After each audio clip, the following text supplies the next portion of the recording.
1,1 Radio Smart FM Makassar. Halo, selamat sore Smart Listener. Apa kabar Anda sore hari ini ya? Ya, semoga Anda juga tetap semangat ya untuk mengerjakan segala aktivitas Anda di sore hari ini. Dan ya, Smart Listener, untuk saat ini kembali kita akan ngobrol ya bersama dengan tamu spesial saya di sore hari ini. Dan tentunya sudah sangat sering ya kita dengarkan suaranya di 101,1 Radio Smart FM Makassar. Dan saat ini langsung aja kita bersama dengan Bapak Helmy Budiman, Kepala Dinas Penanaman Modal dan Pelayanan Terpadu Satu Pintu Kota Makassar, atau kita singkat dengan DPMPTSP Makassar. Assalamualaikum warahmatullahi wabarakatuh. Gimana kabar Pak Helmy? Alhamdulillah, ya Bu. Terima kasih sudah mengundang sekian kalinya PTSP Kota Makassar ya. Yang terakhir tuh kayaknya bulan September ya. Alhamdulillah ya, November September ini kembali silaturahmi dengan Pak Helmy Budiman ya. Terima kasih. Ya. Dan untuk saat ini Pak Helmy, kita akan membahas nih mengenai sinkronisasi pencapaian Astacita dalam dukungan percepatan investasi di Kota Makassar, dan tentu kita akan membahasnya. Pak Helmy mungkin bisa memberikan sedikit gambaran Pak, fungsi dan juga tujuan ya dari Dinas DPMPTSP Kota Makassar untuk bagaimana untuk mendukung investasi di Kota Makassar ini Pak. Iya, tentunya kalau kita lihat apa PTSP itu sendiri ya, tentunya kita fokusnya ada dua, core business-nya ada dua. Pertama untuk investasi atau penanaman modal, baik mungkin penanaman modal yang dilakukan oleh orang dalam negeri atau PMDN namanya. Kemudian yang dilakukan oleh asing atau melalui penanaman modal asing. Nah, yang kedua core business kita atau core value kita itu adalah pelayanan terpadu satu pintu. Jadi dua itu tadi. Dan memang ya itulah yang menjadi tugas utama kita, bagaimana caranya mensinkronisasi terhadap pencapaian investasi yang ada di Kota Makassar pastinya. Kemudian bagaimana caranya melakukan pelayanan publik di sektor perizinan dan non perizinan, karena memang sekarang ada dua, perizinan dan non perizinan. Apa yang perizinan ya tentu kita tahu ya, perizinan untuk berusaha itu seperti contoh mungkin kafe, restoran, karena kita sangat mengunggulkan yang namanya kota wisata kuliner. Disitulah izinnya. Hotel, kemudian mungkin bengkel, kemudian beberapa tempat-tempat usaha itu pasti ada izinnya. Kemudian untuk non perizinan berusaha itu seperti contoh untuk klinik umum, klinik kecantikan, kemudian dokter umum, dokter praktek, kemudian para tenaga medis, dan ya macam-macam. Jadi banyak sekali izin, kita kurang lebih ada 11 sektor, dan itulah yang kita kembangkan. Alhamdulillah sekarang sudah jalan. Banyak kita terbantu dengan adanya teknologi. Sekarang kita mencoba dengan penggunaan AI atau Artificial Intelligence. Insya Allah nanti di 2025 kita akan pergunakan bagaimana pemanfaatan teknologi AI dalam customer service kita, customer untuk manajemen. Jadi mungkin nanti orang begitu chat kapanpun, dimanapun dia bisa chat. Siapa tahu mungkin di luar jam kantor itu langsung ada yang merespon. Dan kita sementara bangun knowledge untuk AI tersebut. Dan mudah-mudahan itu bisa dipakai nanti di 2025. Begitu. Menjadi salah satu inovasi nanti ya dari DPMPTSP Kota Makassar. Tapi kalau semuanya untuk target realisasi investasi sendiri ini berapa Pak? Ya. Jadi memang target realisasi investasi untuk 2024 mohon maaf, kita di angka kurang lebih 6 triliun. Cuman memang sayangnya untuk tahun 2024 ini karena melihat berbagai macam agenda politik yang ada di Indonesia dan begitupun juga di luar negeri, di Amerika. Kita ada mungkin pemilihan presiden di Februari kemarin, kemudian diikuti dengan pemilihan pilkada baik wali kota, bupati, dan gubernur yang akan dilaksanakan di 27 November besok, minggu depan. Ini sangat berpengaruh, termasuk juga pemilihan presiden Amerika Serikat yang kemarin dilakukan di bulan November juga. Itu sangat berpengaruh karena memang target realisasi kita yang mungkin jauh di atas rata-rata kabupaten kota lain. Kita di angka 6 triliun, itu kita baru capai hampir setengahnya atau mungkin mendekati angka 3 triliun. Memang tahun ini terjadi perlambatan ekonomi, berbagai ancaman, mungkin isu-isu resesi yang kita dengar di awal tahun. Benar-benar Pak. Kemudian isu deflasi yang mungkin sudah kita rasa beberapa bulan kemarin, isu inflasi, kemudian diikuti dengan isu deflasi, dan ini memang sudah kejadian, kita terjadi kekurangan perputaran cash, kemudian kejadian judi online, ini cukup berpengaruh terhadap investasi kita. Tapi mudah-mudahan dengan masuknya Pak Prabowo di tengah-tengah masyarakat dengan dilantik kemarin di bulan Oktober memberikan angin segar pasti, harapan terhadap ekonomi dan peningkatan investasi, karena memang dari boleh dibilang visi dan misi atau mungkin yang sekarang kita dengar dengan istilah Astacita, dulunya kan Nawacita, sekarang Astacita itu berarti 8 cita-cita atau 8 harapan. Ini yang kemudian di breakdown menjadi beberapa visi dan misi setiap kementerian, lembaga, dan kabupaten, kota, dan provinsi pastinya. Dan mudah-mudahan dengan gebrakan-gebrakan yang dilakukan, ya kita bisa mengejar ketertinggalan kita. Pak Prabowo sendiri menargetkan pertumbuhan ekonomi kita itu di angka 8%. Dan itu cukup agresif saya rasa. Kalau rata-rata kita di angka 5%, dan alhamdulillah Makassar memang termasuk salah satu daerah yang bisa melebihi rata-rata nasional. Nah sekarang pastinya kalau begitu Pak Prabowo menyebut angka 8%, kalau Makassar rasa-rasanya ya pasti di angka 9%. Dan itu cukup signifikan pastinya. Mudah-mudahan kita juga bisa mengejar ketertinggalan tersebut di 2025 pasti. Oke, tentu dengan strategi-strategi yang akan dilakukan nanti ya Pak dari DPMPTSP Kota Makassar ya. Betul, itu sangat bergantung sebenarnya. Kalau kita lihat ya namanya kebijakan pemerintah tentu sangat berpengaruh dengan politik. Kita pasti akan menunggu siapa the next mayor, wali kota selanjutnya, siapa gubernur selanjutnya. Ya kalau presiden kan sudah jelas, sudah clear. Dari situ pasti akan tergambar kira-kira dari provinsi bagaimana, dari wali kota bagaimana. Kemudian itu akan turun membreakdown kepada SKPD masing-masing. Kita berharap keberlanjutan terhadap pembangunan itu bisa segera, sehingga transformasi mungkin yang kita lihat di pemerintah pusat dengan peralihan dari Pak Jokowi ke Pak Prabowo itu sama halnya kemudian yang akan nanti kita harapkan di pemerintah Kota Makassar pastinya. Oke. Baik, Pak Helmi, sebenarnya ini Pak ya. Jadi bagaimana dengan adanya Astacita ini itu bisa mempercepat ya sebagai salah satu percepatan pembangunan di Kota Makassar ini. Betul, ya. Dan apa saja sih Pak untuk pencapaian utama yang sudah diraih Kota Makassar Pak dalam mendukung Astacita ini Pak?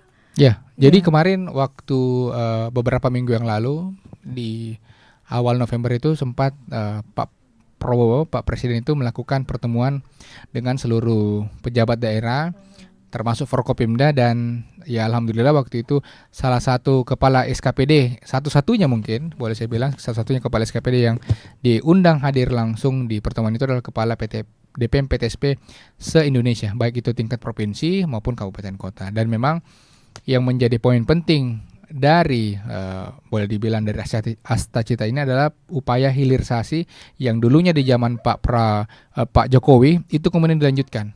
Jadi upaya hilirisasi yang dulu kita dengar gencar di zamannya Pak Jokowi itu kemudian menjadi arahan yang sama dari Pak Prabowo. Dan memang harapannya dengan upaya hilirisasi, jadi hilirisasi itu kita merubah bahan mentah yang mungkin nilainya di bawah rata-rata.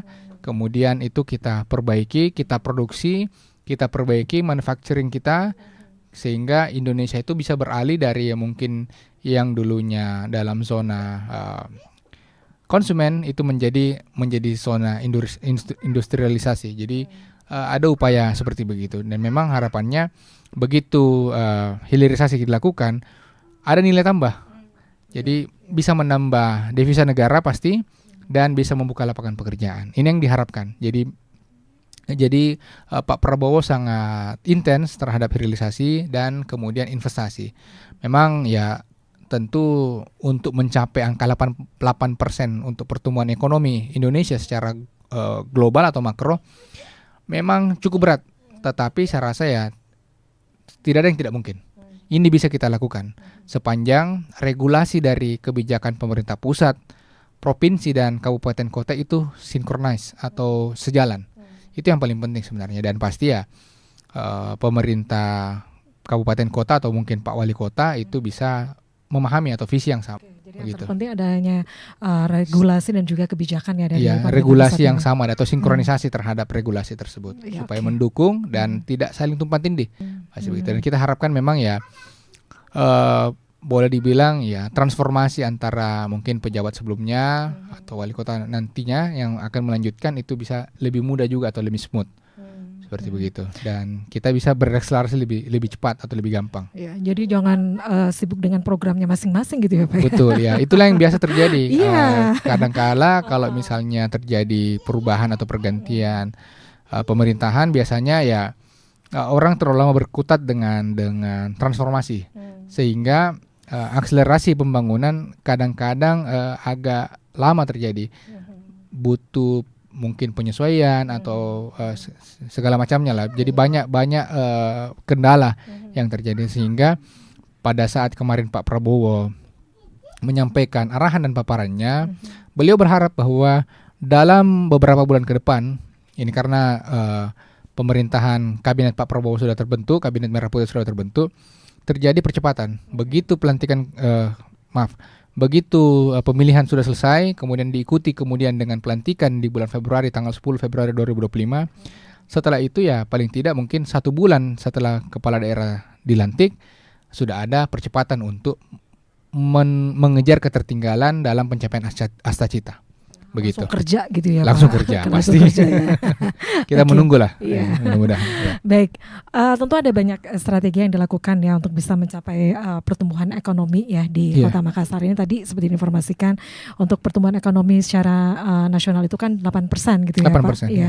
2025. Ya. 2025. Nah sebenarnya Pak, dalam hal untuk menarik investor ya untuk datang ke Makassar ini, Makassar, ya. sebenarnya apa sih yang menjadi tantangan begitu Pak? Iya. Pak Helmi? Jadi memang Kota Makassar ini cukup unik ya Bu, karena kita merupakan hub dari Indonesia Timur, tetapi kita juga diuntungkan karena posisi kita semakin strategis dengan adanya IKN. Nah sekarang bagaimana caranya kita mendukung atau menuju ke 8% tersebut, atau mungkin ya paling tidak kita over optimis di angka 9%. Nah tentu kita harus melihat di mana kelemahan kita, di mana kekuatan kita, dan di mana yang bisa menjadi opportunity kita atau peluang kita. Tentu ya kalau kita melihat atau kita berkaca apa yang sudah dilakukan pemerintahan sebelumnya, apa sudah dilakukan oleh Bapak Wali Kota Makassar, Bapak Deni Pomanto, bahwa kekuatan kita adalah di kuliner. Kekuatan kita adalah di kota jasa, dan bahkan kekuatan kita ada di kota mais. Sehingga pastinya sektor-sektor yang berkaitan dengan hal tersebut, mungkin sektor jasa, sektor perdagangan, sektor yang berkaitan dengan properti, kuliner, itulah yang harus kita dorong. Sehingga alhamdulillah tahun ini Bapak Wali Kota Makassar kemarin sebelum cuti beliau sudah melakukan beberapa perbaikan. Beliau juga bersama DPRD pastinya pada periode sebelumnya itu kemarin kita sudah mengesahkan namanya Perda untuk kemudahan pemberian insentif dan kemudahan berinvestasi di Kota Makassar. Nah, mudah-mudahan setelah Perda ini disahkan kemarin, ini akan kita ikuti dengan perwalinya untuk memberikan bagaimana kemudahan terhadap orang berinvestasi. Kita berikan berbagai insentif supaya orang mungkin baik pelaku usaha yang sudah ada atau mungkinnya akan menanamkan modalnya di Kota Makassar atau membuka usaha di Kota Makassar, itu kita berikan berbagai macam insentif. Contoh mungkin nanti kita akan berlakukan yang namanya kemudahan keringanan pajak, baik itu mungkin PBB, BPHTB yang menjadi kewenangan pemerintah kota, atau mungkin juga kemudahan dalam keringanan dalam pemberian pajak restoran atau mungkin hotel, seperti begitu. Jadi banyak regulasi yang memang dituntut oleh pemerintah pusat yang kita sudah follow up atau kita ikuti di 2024 ini. Mudah-mudahan 2025 setelah Perda ini sudah ditetapkan kemarin di bulan September kalau saya tidak salah, itu kita bisa susun segera untuk perwalinya. Begitu. Baik, ya Pak Helmi, untuk kebijakan strategis yang diterapkan Dinas Penanaman Modal atau DPMPTSP Kota Makassar ini untuk mempercepat investasi di Kota Makassar, itu kebijakan strategisnya itu seperti apa yang dilakukan Pak? Ya, tentu ada beberapa hal yang pasti kita lakukan. waktu saya pertama kali masuk di DPM PTSP di bulan Januari ada dua PR besar kita. Pertama untuk melakukan percepatan dalam pelaksanaan PBG. Nah, kemarin kan meskipun banyak tantangan, hambatan, bahkan sempat viral di bulan Maret, di tanggal 1 Maret kami sempat diviralkan secara nasional dan bahkan internasional. Tetapi alhamdulillah pelaksanaan di PBG di Kota Makassar itu kita launching dan alhamdulillah sejauh ini lancar meskipun terjadi penurunan tren. Karena dulunya mungkin orang pahamnya atau awamnya terhadap IMB, mereka taunya IMB dan IMB mungkin menurut beberapa orang itu dalam tanda kutip mungkin murah karena memang tidak ada konsultan waktu itu. Jadi konsultan ini sesuatu yang baru di PBG dan alhamdulillah mudah-mudahan tadi juga kami sudah mendapatkan bimbingan dari Korsubga KPK. Mudah-mudahan dalam waktu dekat ini sementara kita bikin tutorialnya untuk bagaimana caranya masyarakat semakin mudah untuk mendaftar PBG. Karena dengan adanya PBG sebenarnya ini juga salah satu inisiatif untuk kemudahan berinvestasi, khususnya mungkin dalam bidang properti. Nah, PR kedua kita ini juga dalam rangka percepatan investasi bagaimana untuk pelayanan MPP, Mall Pelayanan Publik. Ini sementara kita kejar karena memang sewaktu saya di Bapeda saya menginisiasi untuk Mall Pelayanan Publik dan sekarang ya karena saya sudah di DPM PTSP saya juga yang menyelesaikan untuk bagaimana kita buka MPP dalam waktu dekat. Nah, target kita kemarin kita sudah rapat dengan BKPM, alhamdulillah kami dapat bimbingan dan arahan. Insya Allah tanggal 12 Desember 2024 kita akan launching MPP di Kota Makassar. Sementara kita rapikan data-datanya dan beberapa tempat layanannya kita sudah perbaiki. Sekarang kita sudah pindah dari MPP itu, dari GTC, kita sudah memindahkan beberapa layanan kami. Meskipun itu sifatnya online, pertanggal 4 November kemarin, sembari kami melakukan trial and error terhadap gedung yang baru. Alhamdulillah itu sudah kami lakukan dan mungkin minggu depan kami sudah mulai merapikan dan insya Allah tanggal 12 tentu juga kami akan undang Smart FM datang berkunjung melihat bagaimana MPP di Kota Makassar. Alhamdulillah lokasinya cukup bagus, cukup strategis. Lokasinya mungkin yang dulu juga sempat diviralkan, sempat juga diperbincangkan karena katanya pemerintah kok bangun mall. Ini menjadi hot topic di tahun 2022 kemarin. Alhamdulillah kita sudah sementara persiapan, mudah-mudahan 12 Desember nanti ya insya Allah panjang umur kita bisa membuka MPP yang pertama kalinya di Kota Makassar. Sudah diresmikan gitu ya Pak iya, ya. insya Allah mudah-mudahan kita butuh dukungan dan doa lah dari seluruh masyarakat Kota Makassar. Insya Allah kita akan memberikan yang terbaik. Meskipun nanti ya tanggal 12 akan ada beberapa layanan sembari layanan itu buka, kita akan terus melakukan perbaikan terhadap peningkatan kualitas pelayanan khususnya mungkin Mall Pelayanan Publik di Kota Makassar. Begitu. Oke, ditunggu ya Pak. Insya Allah. Ya baik. Ya. Nah itu ya hal-hal ataupun kebijakan strategis yang sudah dilakukan oleh Dinas Penanaman Modal dan juga Pelayanan Terpadu Satu Pintu Kota Makassar. Nah Pak, ini bagaimana sih Dinas DPM PTSP ini memastikan sinkronisasi nih Pak dengan program Astacita dan kebutuhan dunia usaha ataupun investor gitu Pak? Ya, tentunya karena kita berbicara Astacita, di Astacita itu jelas bahwa upaya hilirisasi dan percepatan investasi. Nah tentu dalam dukungan hal tersebut ya pastinya regulasi-regulasi yang berkaitan dengan MPP, kemudian Perda yang tadi saya sudah sebutkan, itu yang kita akan dorong bagaimana teknisnya atau perwalinya itu kita buatkan dengan segera. Nah memang harapannya targeting kita paling tidak mungkin di Januari atau mungkin di awal Februari itu kita sudah siapkan perwalinya bagaimana untuk melakukan percepatan. Tentu para pelaku sektor usaha baik mungkin yang sudah existing atau yang sudah ada bahkan atau mungkin yang baru ini sangat menanti-nanti apa sih kira-kira insentif yang bisa diberikan oleh pemerintah kota?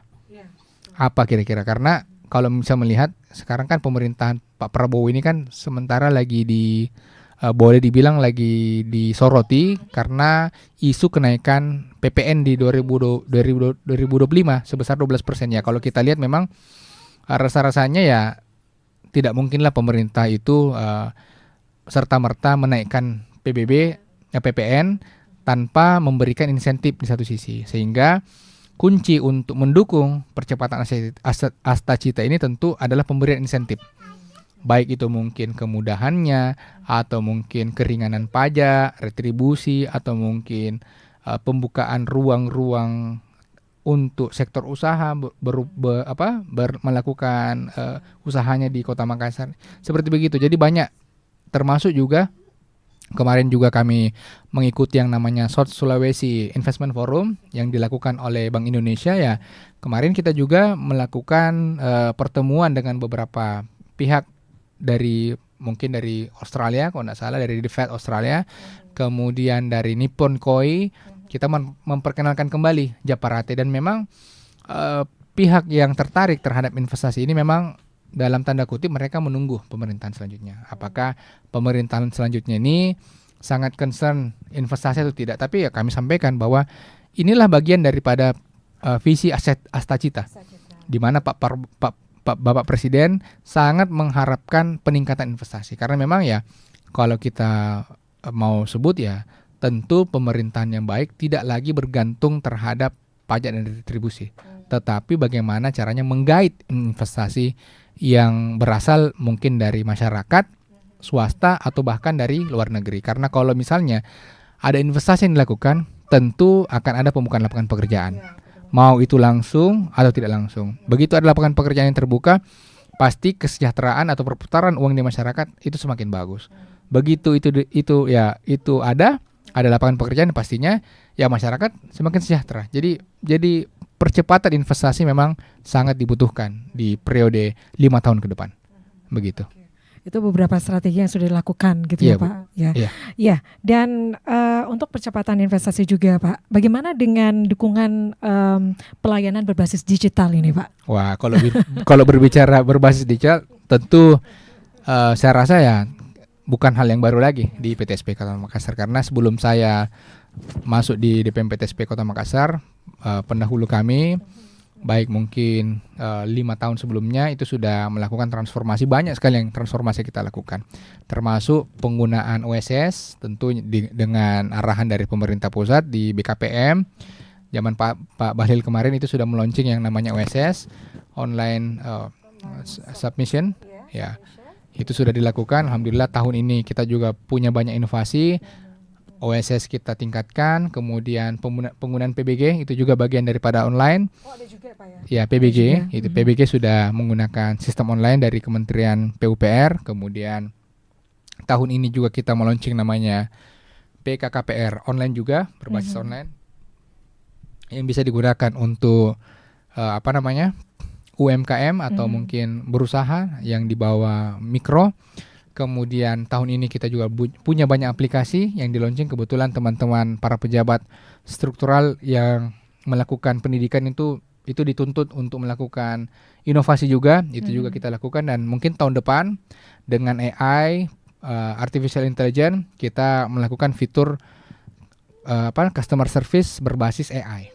Jadi memudahkan. Jadi banyak transformasi yang kita lakukan. Mudah-mudahan dengan hadirnya nanti MPP juga di 2024 ini di bulan Desember, itu juga semakin mempermudah masyarakat untuk memperoleh informasi dan memberikan kemudahan kepada masyarakat untuk melakukan percepatan dalam berusaha. Kita berharap tidak hanya UMKM nanti semakin banyak bertumbuh, tetapi UMKM yang masuk ke skala menengah atau bahkan ke skala besar di atas 5 miliar, itu kita harapkan. Jadi memang betul-betul percepatan terhadap dunia usaha ini kita sangat concern ya sekarang kita ya, sangat perhatikan. Oke. Begitu. Pak, tadi itu ya untuk pelayanan aplikasi gitu aplikasi ya. Iya. Nah, untuk bentuk sinerginya sendiri itu seperti apa Pak dari DPM PTSP untuk percepatan dengan korelasinya dengan Astacita ini, Pak? Oh, tentu kalau bicara Astacita sinerginya ini ya, karena memang kita dipanggil khusus, kita sisa menunggu teknis dengan Kementerian BKPM, karena memang dalam waktu dekat ini yang paling mereka perhatikan adalah launching MPP dulu. Mungkin setelah MPP ini di launching di bulan Desember, dan ya alhamdulillah kita bisa nanti capai targetnya. Setelah itu mereka pasti akan memberikan arahan yang terbaru, karena memang kalau MPP belum ada, tentu kita tidak bisa masuk ke step selanjutnya. MPP lah yang menjadi yang menjadi pintu gerbang utama atau pintu masuk paling pertama untuk percepatan. Setelah ini ada, tentu kita akan fokus lagi kepada gateway yang paling baru, atau mungkin tahapan-tahapan yang baru atau milestone yang baru.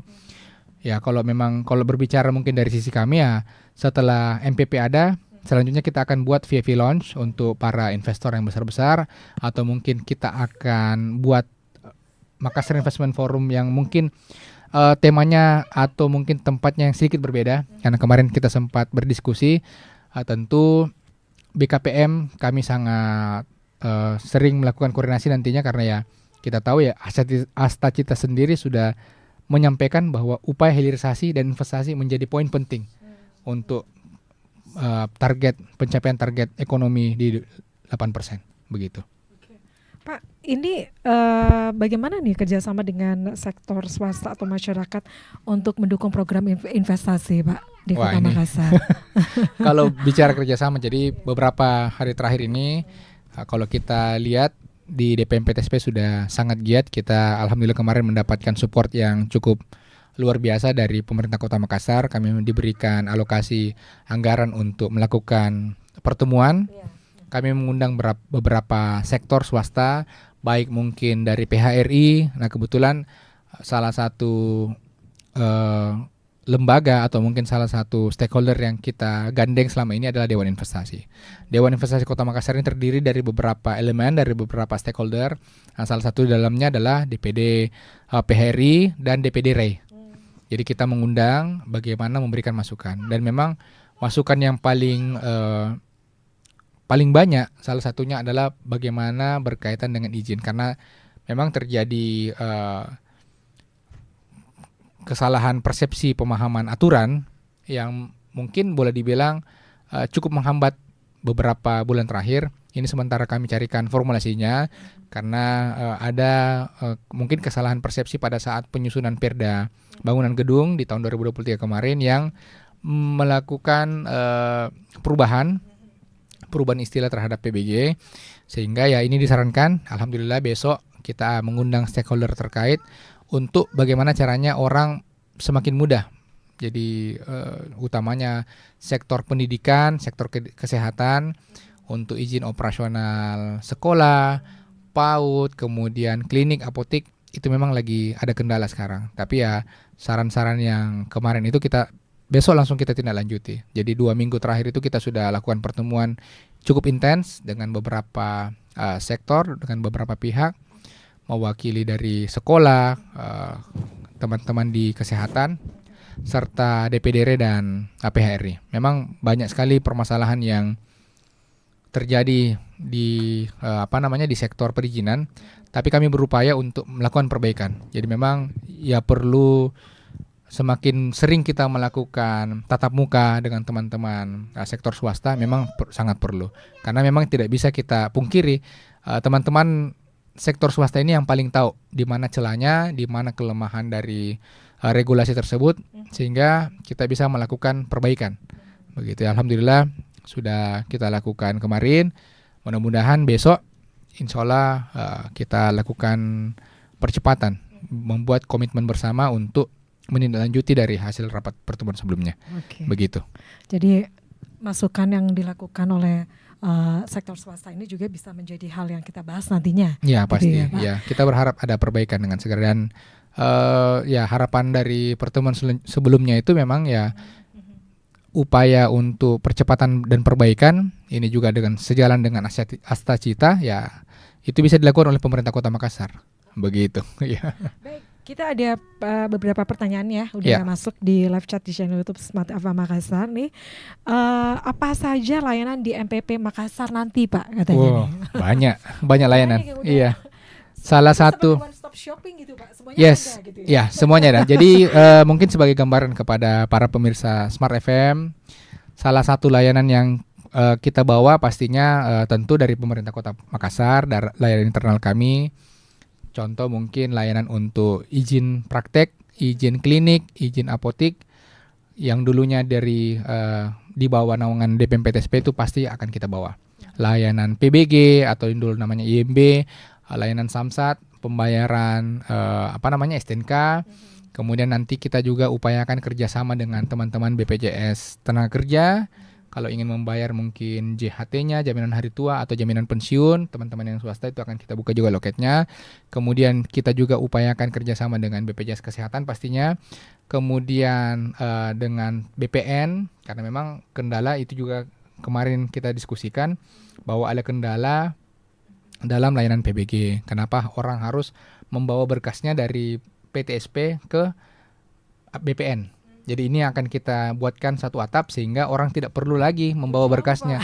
Iya, jauh-jauh kan. Jadi harus satu atap. Nah, kemudian kita juga berupaya nanti membuka layanan untuk SIM, kemudian paspor imigrasi. Tapi sementara ini kita buat kajian kerjasamanya. Insya Allah minggu depan kami akan roadshow ke beberapa kantor kementerian lembaga.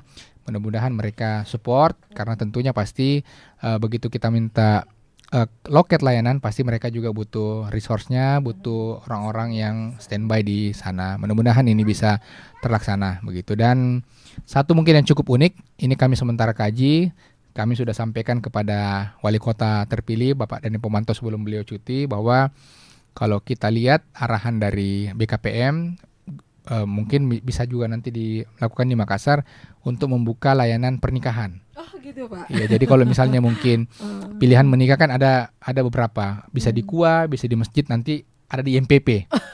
Ini sementara jauh-jauh ya, gitu jadi cukup unik, tapi nanti ini sementara kami kaji. Memang ada beberapa ruang di MPP itu yang bisa diakses oleh masyarakat. Tentu kita berharap MPP ini kan gedung, boleh dibilang menggunakan uang rakyat, menggunakan uang pajak dan retribusi yang berasal dari masyarakat. Tentu kita mau MPP ini bisa digunakan sebesar-besarnya untuk kepentingan masyarakat. Nah, sisa memang nanti kita mengatur mekanismenya. Kita berharap itu bisa terjadi karena kalau kita lakukan mungkin satu-satunya kabupaten kota yang mempersilahkan masyarakat untuk mereka melakukan perhelatan acaranya atau pernikahannya di gedung pemerintah. Oh gitu Pak, bisa ya? Mudah-mudahan itu bisa. Saya berharap itu bisa dilakukan. Jadi ya bisa menghemat, pasti menghemat biaya. Dan kita berharap ya, tentu tidak semua orang ya. Jadi mungkin ada kategorinya. Ada persyaratannya ada persyaratannya Pak. Ya. Tentu yang baru menikah ya, atau yang mungkin yang istri pertama, jangan yang istri kedua, jangan sampai nanti ricuh.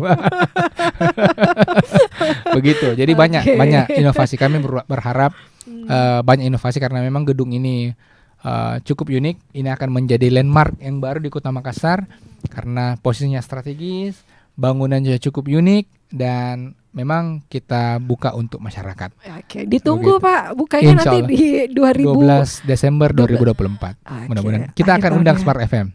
Tenang. Oke. Baik, ini masih ada pertanyaan, Pak.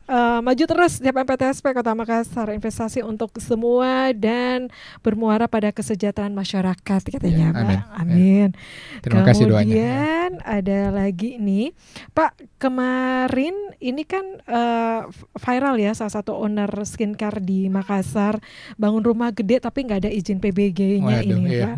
Ini gimana nih, Pak? Mohon penjelasannya, Pak, terkait PBG khususnya dalam pembangunan rumah pribadi gitu, Pak. Baik, ya. Jadi memang boleh kita bilang untuk semua bangunan di Kota Makassar atau yang dibangun di lahan di Indonesia itu menggunakan regulasi PBG. Tentunya memang dari beberapa bangunan yang ada di Kota Makassar ini ada yang belum berizin, ada yang sudah berizin.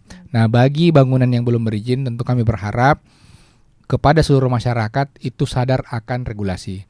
Semuanya pasti harus membutuhkan yang namanya IMB ataupun PBG. Memang khusus kasus owner yang kita kemarin kita segel, memang ini cukup unik karena beliau sudah dilakukan peneguran ada 2 kali atau 3 kali oleh teman-teman Dinas Tata Ruang, dan waktu itu sudah dilakukan upaya persuasif, tetapi karena yang bersangkutan tidak mengindahkan atau tidak menindaklanjuti dengan pendaftaran PBG, sehingga bangunan tersebut disegel. Memang ya kita berharap semua orang itu sadar akan PBG. Cuman memang meskipun begitu ya upaya sosialisasi terus kita lakukan dan upaya persuasi pun terus kita lakukan. Ya memang semenjak 2024 ini, sejak kami pindah ke DPM PTSP, banyak sekali laporan-laporan yang sudah masuk baik itu mungkin berkaitan dengan IMB atau PBG, atau mungkin berkaitan dengan izin operasional. Mungkin beberapa restoran di Makassar itu sudah kami kunjungi, ada beberapa yang kami segel, ada juga hotel yang sudah dapat juga aduan masyarakat ya. Tapi upaya-upaya pembinaan, kemudian upaya-upaya persuasif terus kita lakukan. Tapi memang kalau memang ya bandel ya kenapa tidak, kita harus segel seperti begitu ya. Gitu Ya tentu ya namanya Makassar atau pemerintah ini berupaya persuasif. Tetapi sepanjang mereka tidak melakukan perizinan yang sesuai dengan regulasi, atau mungkin melakukan izin tetapi melanggar regulasi, tentu pasti akan kita tindaki. Ya baik itu mungkin melalui surat teguran atau penyegelan, begitu. Pak, sebenarnya untuk proses untuk pembangunan rumah itu sendiri memang PBG-nya ada, pembangunan bisa dimulai atau gimana Pak? Harus menunggu dulu sampai PBG-nya ada gitu. Ya sebenarnya untuk pembangunan rumah atau mungkin pembangunan apapun itu, bangunan itu bisa dilakukan secara paralel. Pembangunannya bisa berlanjut, begitupun juga berkasnya bisa sambil berjalan, seperti begitu.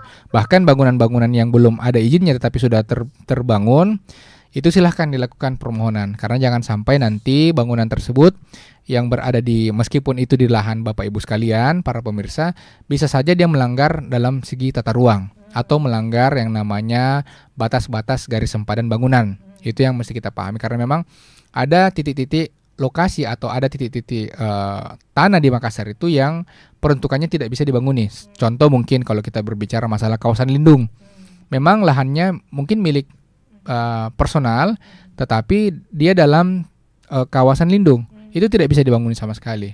Dia merupakan bagian dari wilayah yang harus dijaga kelestariannya, seperti begitu. Dan itu memang diatur dalam perda kita.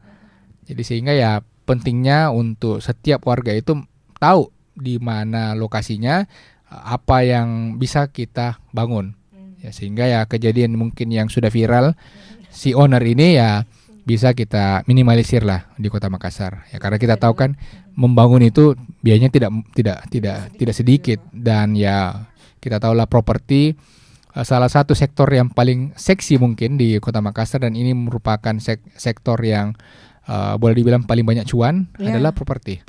Ya, kita sangat mendukung lah kalau misalnya ada sektor swasta atau pelaku usaha properti yang ingin melakukan penanaman modal atau investasinya di Kota Makassar. Saya kira untuk sekarang ini banyak ya untuk properti yang tumbuh di sini Pak ya. Sangat banyak ya, apalagi mungkin dengan astacita yang dilakukan oleh Bapak Prabowo, kita lihat sendiri dengan menteri yang baru, dengan pemecahan Kementerian PUPR menjadi Kementerian Perumahan Rakyat di bawah kepemimpinan Bapak Marwar Sirait.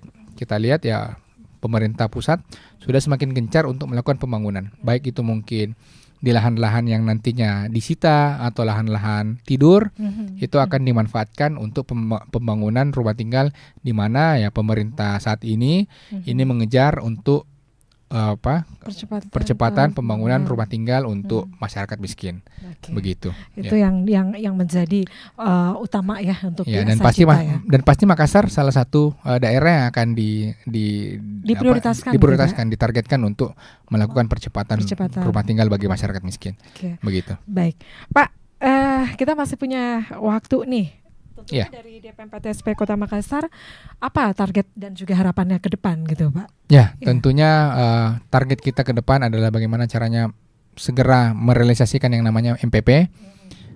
Dengan adanya MPP pasti setelah itu kita lakukan evaluasi, melakukan perbaikan, kemudian selain itu kita akan manfaatkan MPP sebesar-besarnya untuk kepentingan masyarakat. Ya seperti tadi contoh, mungkin salah satu inovasi kita yang akan kita lakukan adalah membuka MPP untuk layanan orang menikah. Nah ini yang baru, karena nanti kalau itu bisa kita lakukan, itu bisa menjadi inovasi juga. Kemudian tentunya bagaimana setelah MPP ini selesai, kita lakukan percepatan untuk pelaksanaan perda kemudahan investasi dan pemberian insentif. Ini yang perlu kita cermati, karena kalau orang hanya diberikan kemudahan berinvestasi tapi tidak ada insentif, tentu orang tidak mau atau tidak. Gitu, Pak, ya? Iya, pasti para pelaku usaha tidak mau, karena jangan sampai nanti banyak daerah-daerah yang mungkin di luar Makassar itu sudah berinisiatif untuk melakukan hal itu. Ya, itulah yang kami upayakan dengan segera. Mudah-mudahan target kami untuk MPP ini bisa segera diselesaikan. Kemudian kita akan kejar untuk perwali atau perda tersebut. Pokoknya kita tunggu ya Pak. Iya, ya. Pesan yang disampaikan kepada masyarakat ini Pak, khususnya untuk calon investor juga untuk mendukung percepatan investasi di Kota Makassar sesuai dengan asa cita gitu Pak. Asa cita ya. Tentunya banyak yang menjadi harapan kita dan pasti ya ke depan kita berharap investasi di Makassar ini bisa semakin meningkat. Kemudian tentunya izin atau mungkin para sektor usaha yang ingin melakukan investasi itu juga sesuai dengan regulasi, karena pasti investasi yang baik tanpa diikuti dengan aturan atau izin yang baik tentu juga tidak sejalan. Kita berharap investasi yang baik juga diikuti dengan perizinan yang bagus juga. Mungkin demikian. Ya. Oke, baik, sekali lagi terima kasih Pak Helmi. Terima kasih atas informasinya Pak, dan juga menambah insight kita di sore hari ini ya. Baik, dan Smart Listener, demikian untuk perbincangan kita di sore ini, dan sekali lagi terima kasih untuk Pak Helmi Budiman, Kepala Dinas Penanaman Modal dan Pelayanan Terpadu Satu Pintu Kota Makassar atau DPM PTSP Kota Makassar. Ya, dan Smart Listener, demikian perbincangan kita untuk sore hari ini. Saya Mirza Arianti pamit, selamat sore dan sampai jumpa.